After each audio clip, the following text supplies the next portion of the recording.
Hello, you. It's me. And alarm bells are in fact ringing. They have been for a long time. But I will explain. I was thinking back to when I was 12 years old. And at 12 years old, you're starting to feel a little more grown up. You're kind of in between the idea of wanting to play with Barbies, but also wanting to put on makeup. And being a little more interested in the in a partner, we'll say, whether it's boys or girls. For me, I was getting a lot more interested in boys. And the things that I dreamed about at night were how amazing it would be to hold a boy's hand, how warm and nice it would feel, and to maybe get a little kiss on the lips, just a peck, just a little kiss that shows that he cared. It's very sweet. It's very innocent. And most kids, that's how they think. And even when you get to be a little older, 14, 15 years old, certainly at that point, your hormones are going crazy. And you feel like you're ready, or getting close to ready, to getting even closer with a partner. Kissing, touching, feeling, etc. Sex. But are you emotionally ready to actually have sex? A lot of people will have sex for the first time at 14. Somebody at 16 to 17 is the biggest number of people when they start to have sex or sexual encounters, and some wait until they're 19 to 25. Everybody, of course, is different. And people go, for the most part, at their own pace. When they're ready, they start to seek it out. And they start to seek a partner who is also ready, who wants to indulge in these things with them. And when they do, it's very clear they're not sure what they're supposed to do. They know the basic mechanics of how to have sex, but they're not exactly sure how to get there. And that's when they maybe fumble a little. That's when they communicate with their partner. Well, what about this? Or how's that? Or would you like to try this thing? And that's how it should be. That makes sense. Because they're going about it together. They're experimenting together. They're learning together. And that's nice. That's how it should be. So really, the alarm bells that are ringing right now are being leery of adults who want to bring sexual awareness to children. Think about that. When I was 12, as I said, I wanted to hold hands or maybe get a little kiss on the cheek. It didn't go beyond that because I wasn't emotionally ready for anything beyond that. I remember even in high school, 16, 17 years old, if I found out the guy that I was seeing kissed another girl, I was devastated. And that was just a kiss. Now, for sexual health, I think it is important to teach teens the basics. I learned through a health class at around 12 or 13 years. I was 12 years old. I learned in a health class about the differences between boys and girls.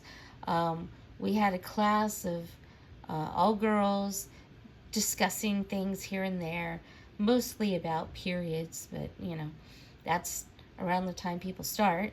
But I appreciated that. They talked briefly about things, but they didn't talk about how to do it. Nor did they talk about who to do it with. which I think is a good thing, because people have to find out for themselves what is it they want and what is it they prefer. Telling them what they want and they prefer takes away their choice. You don't want to take away the choice of a person. They need to learn for themselves. That's kind of how it should be working. But people going in to children, not just teens or preteens, but children, and telling them about sexual acts and all these things that they're not ready for. They're not ready to hear. They're really not ready to understand. Their minds have not developed to that point. It's detrimental to their health and well-being. It's not necessary to have a LGBTQIA plus group in middle school. That's not to say there aren't LGBTQIA plus people that are in middle school, but they're still not at that point yet. They're still learning. The basic mechanics is fine. Kids should know where babies come from. That's an important thing. And how to protect yourself from not having babies. That is also an important thing, because we don't want people to have children too young because they're not emotionally and physically prepared for having a child that young. And that could scar the next generation of people. We would like to avoid that.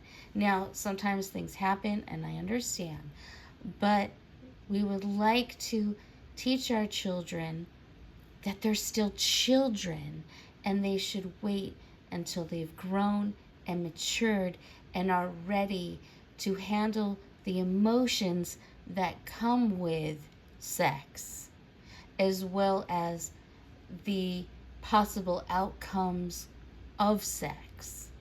Those are important too. It's good to learn how you don't want to catch STDs if you can avoid it, that you don't want to have a child until you're ready. These things are essential and important and should be discussed. But how they got there, oral sex, anal sex, all these things, they're not things that need to be discussed. Now, especially in children, now if it's someone a little older, or if somebody just needs to discuss something, maybe they're getting abused, that, we can discuss that in private, because that's an important thing. They need to understand what is good and what is bad. An adult taking advantage of a child is bad. But I think these adults who are trying to make sexual awareness available to young children, there's something wrong with that. Children are not in need of knowing those things. They're most likely not experimenting. And I mean beyond like, oh, you have a PP, I have something else. I mean, a lot of kids will do things like that because they're curious. And that happens. But that doesn't mean they're interested in sex. They're interested in, and they're curious about, how are you different from me? That isn't, oh, I want to feel you inside me. That's not the same thing. Children don't think that way. Adults think that way. Children think in different ways. They're curious and they want to see things, but it's not a sexual response in their body. That doesn't happen until they're older. And even then, they have curiosities about it. They're curious about it. That doesn't mean they're ready for it. And that doesn't mean that you should push the sexual awareness on them, because then they consider the possibility, oh, should I be thinking about these more? What else should I be thinking about? They're very susceptible to it, which is why so many people call it brainwashing. They're very susceptible. They're like sponges. They want to get lots of information. But some of that information isn't appropriate for that age group. You have to think of the age of the child and their emotional wellness or emotional strength and well-being. You have to think of what they are at that time. I remember at 14, I wasn't ready to have sex. I wasn't emotionally prepared. I wasn't mature enough to really understand any of the ramifications. Now, could I cite ramifications? Sure. I could say over and over again, oh yeah, if you do this and you do this, you get pregnant, you get STDs. But I wasn't emotionally prepared to deal with any of those consequences because, as we know, kids will say, well, that won't happen to me. Oh, well, I'll be careful. I won't. That's how you have to allow them to mature and understand before they do these things. Sexual awareness for children is not appropriate. If you want to take a 15-year-old who's having an issue and wants to talk about oral sex, let them lead the conversation and you can help them with advice. Is it uncomfortable? Yes, because they're still children. But they are of the age of maturity where their bodies are ready for the sex, even if their minds aren't. And that's why it's important to have discussions to help guide them so that they make the best decisions for them. But sexual awareness in elementary school is not appropriate. Sexual awareness in middle school is appropriate to a very low degree. Again, you have to go by way of maturity, emotional stability, and understanding. And kids don't understand. And these adults who keep pushing it and saying, oh, well, I knew I was gay at 5. You may have. But what did you really know what gay was at 5? You're a little girl who really likes another little girl and you're best friends. That's how far it goes. You're a little boy and you really want to hold hands with another little boy because he's super cute and fun and you like him. That's how far it goes. We really need to understand that. It's hard as an adult to remember what it was like as a child, how you thought. But there is such a true and beautiful innocence.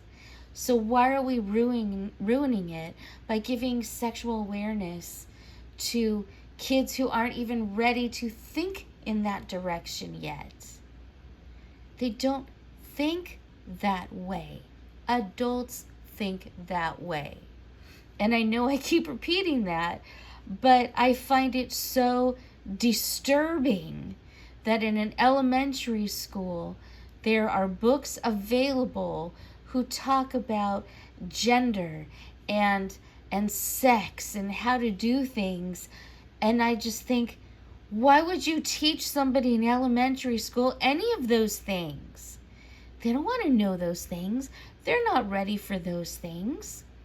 I remember, I think I was about 12 at the time, maybe a little younger, between 10 to 12.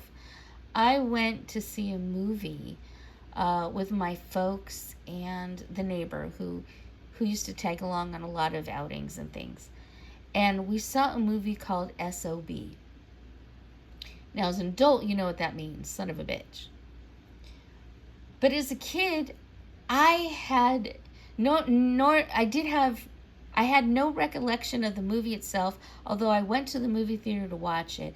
The only thing that I remembered was them calling somebody an SOB because they were mad.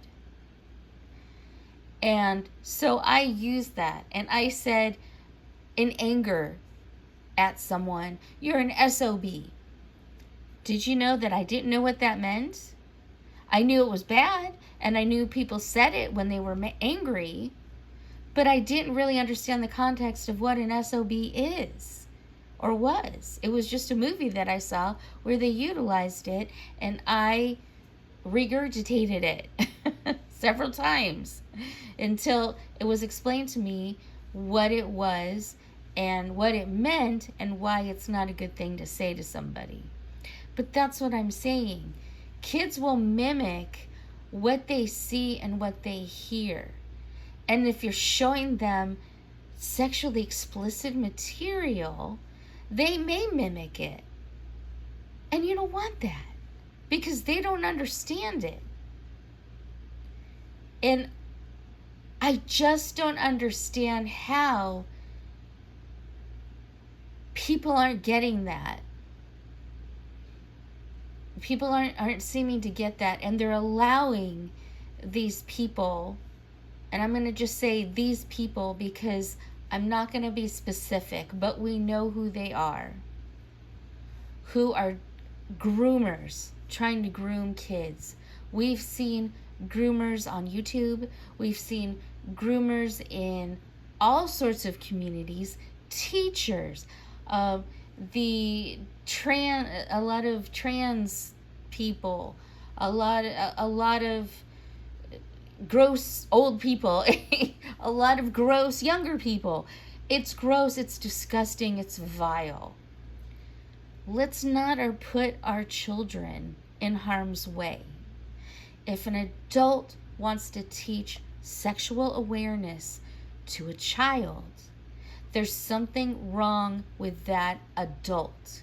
And we need to be more vigilant and we need to be more aware, especially with teachers, because teachers are in direct contact with the children and they can do incredible harm. We don't need that. We need to be vigilant and we need to stop it before it goes too far. This world has gotten very crazy and very chaotic, and it makes me worry for the children.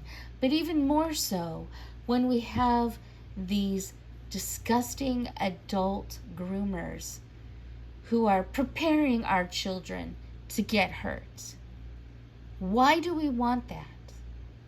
I think most would agree we don't. And that's why we have to be aware. If an adult wants to bring sexual awareness to children, that is a dangerous adult. That's all I got to say.